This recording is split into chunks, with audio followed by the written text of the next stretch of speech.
TR నిజం. నేను మీ తాళ్ళపల్లి రమేష్. ఈరోజు మార్నింగ్ న్యూస్కు స్వాగతం. అన్ని పేపర్లోని ప్రధాన వార్తలు ఒకసారి చూసుకుందాం. అందులో ఒక విషయం ఏంటంటే, ప్రభుత్వము నిన్న 4 బిల్లులను ఆమోదం తెలిపింది. అది చట్టబద్ధంగా అమలు చేయాలని చెప్పేసి వాళ్ళు ఆలోచన చేస్తున్నారు. మొట్టమొదటిగా ఇంకోటి ఏంటంటే, ప్రతి ఒక్కరు ఇది చేయాలి. ఎందుకంటే తల్లిదండ్రులు పిల్లగాన్ని ఎంత అల్లారు ముద్దుగా పెంచుతారో మనకు తెలుసు. వాళ్ళు ఎన్ని కష్టాలు పడి వాళ్ళ పిల్లలను పెంచుతారో తెలుసు. మన కళ్ళతోటి కూడా చూస్తాను. ఈరోజు పెళ్ళైన ప్రతి ఒక్కరు తెలుసు వాళ్ళ బిడ్డను ఏ విధంగా పెంచుతూ ఉన్నారు అని చెప్పేసి. కానీ కొద్దిమంది ఆ తల్లిదండ్రులను నిరాదరణకు గురి చేస్తారు, పట్టించుకుంటలేరు. ఎప్పుడైతే ఉద్యోగాలు వచ్చినా వాళ్ళని వదిలేసి వాళ్ళని పట్టించుకోకుండా వీళ్ళు వాళ్ళ యొక్క జీవితంలో స్థిరపడి వాళ్ళను నిర్లక్ష్యానికి గురి చేస్తారు. కాబట్టి వాళ్ళని కాపాడాలనే ఉద్దేశంతో నిన్న రాష్ట్ర క్యాబినెట్ ఒక బిల్లుకు ఆమోదం తెలిపింది. అందులో 4 అదొకటి. అది ఏంటంటే 2026 పేరెంట్స్ సపోర్ట్ యాక్ట్ 2026 బిల్లును నిన్న క్యాబినెట్ ఆమోదం తెలిపింది. అదేంటంటే రాష్ట్రంలో ఉన్నటువంటి వాళ్ళు ప్రైవేట్ ఉద్యోగం చేసినా గవర్నమెంట్ ఉద్యోగం చేసినా వాళ్ళ తల్లిదండ్రులను పట్టించుకోకుండా నిరాదరణకు గురి చేస్తే వాళ్ళ జీతాల నుండి 15% తగ్గకుండా, లేకపోతే 10,000 రూపాయలను తగ్గకుండా ఏది తక్కువ అయితే అది తీసుకోవడానికి వాళ్ళు డైరెక్ట్గా వాళ్ళకు జమ చేయడానికి ప్రభుత్వం సిద్ధంగా ఉన్నది. ఎందుకంటే ఈరోజు చాలామంది తల్లిదండ్రులు కోర్టులో మెట్లు కూడా ఎక్కుతా ఉన్నారు, మమ్మల్ని పట్టించుకుంటలేరు పిల్లలు అని చెప్పేసి. ఎందుకంటే ఈరోజు వాళ్ళు ఎంతో కష్టపడి నేను ప్రయోజకులను చేస్తే కనీసం వాళ్ళని పట్టించుకున్న దాఖలాలు లేవు కొద్దిమంది. కాబట్టి వాళ్ళు ఖచ్చితంగా భరోసా కల్పించాలని చెప్పేసి ఒక కార్యక్రమాన్ని శ్రీకారం చుట్టింది. అది తల్లిదండ్రులకు సర్కార్ భరోసా అని చెప్పేసి ఆ బిల్లును అయితే ఆమోదం తెలిపింది. బిల్లు పరిధిలో ప్రభుత్వ ప్రైవేట్ ఉద్యోగులకు ప్రజాప్రతినిధులు వృద్ధాప్యంలో నిరాదరణకు గురి కాకుండా ఇది రక్షణ చట్టం, Telangana employees accountability and monitoring of parents support act 2026 బిల్లును క్యాబినెట్ ఆమోదం తెలిపింది. తల్లిదండ్రుల నిర్లక్ష్యానికి గురి చేస్తే వాళ్ళ జీతం నుంచి 15% లేదా 10,000 రూపాయల కోత ప్రభుత్వం వసూలు చేసి ఇచ్చేలా నిబంధనలను తీసుకొచ్చింది. ఒకవేళ కుమారులు లేని పక్షంలో ఉద్యోగం చేసి కుటుంబాన్ని పోషించే కుమార్తె కూడా వాళ్ళను ఆదుకోవాలి. వాళ్ళకు కూడా అదే సేమ్ నిబంధన వర్తిస్తుంది. కొడుకే మరణించిపోతే అత్తమామలను కోడలే సాకేటువంటి బాధ్యతను ఆ బిల్లులో కీలక బిల్లుగా మంత్రివర్గం ఆమోదం తెలిపింది. ఇంకోటి, మెట్రోను స్వాధీనం చేసుకోవడానికి వేగవంతం చేయాలని చెప్పేసి నిర్ణయం చేసింది.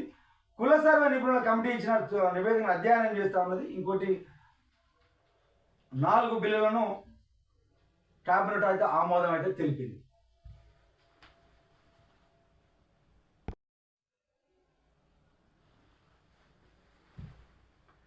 ఈ తల్లిదండ్రులకు సర్కారు భరోసా సాయంత్రం అసెంబ్లీలో కమిటీ హాల్ 1లో సీఎం రేవంత్ రెడ్డి అధ్యక్షన మంత్రివర్గం దీన్ని నిర్వహించారు. ఆ సమావేశంలో 4 కీలక బిల్లులను అయితే అక్కడ ఆమోదం అయితే తెలిపింది. ఇంకోటి, రాష్ట్రంలో విద్యా సంస్థలలో కుల వివక్ష నిర్మూలనకు ఉద్దేశించినటువంటి రోహిత్ వేముల చట్టం విధి విధానాలకు కూడా రూపకల్పన కోసం డిప్యూటీ సీఎం బట్టి విక్రమార్క అధ్యక్షన మంత్రివర్గ ఉపసంఘాన్ని ఏర్పాటు చేయాలని చెప్పేసి కేబినెట్ ఆమోదించింది. ఈ కమిటీలో మంత్రులు దామోదర రాజనరసింహ, దుద్దిల శ్రీధర్బాబు, ఉత్తమ్ కుమార్ రెడ్డి, పొన్నం ప్రభాకర్ సభ్యులుగా ఉంటారు. హైదరాబాద్ మెట్రో రైలును ప్రభుత్వం స్వాధీనం చేసుకోవాలని చెప్పేసి క్యాబినెట్లో చర్చించారు. అలాగే సామాజిక ఆర్థిక కుల సర్వే నివేదికను పరిశీలించేందుకు క్యాబినెట్ కమిటీ ఏర్పాటు చేయాలని చెప్పేసి నిర్ణయించారు.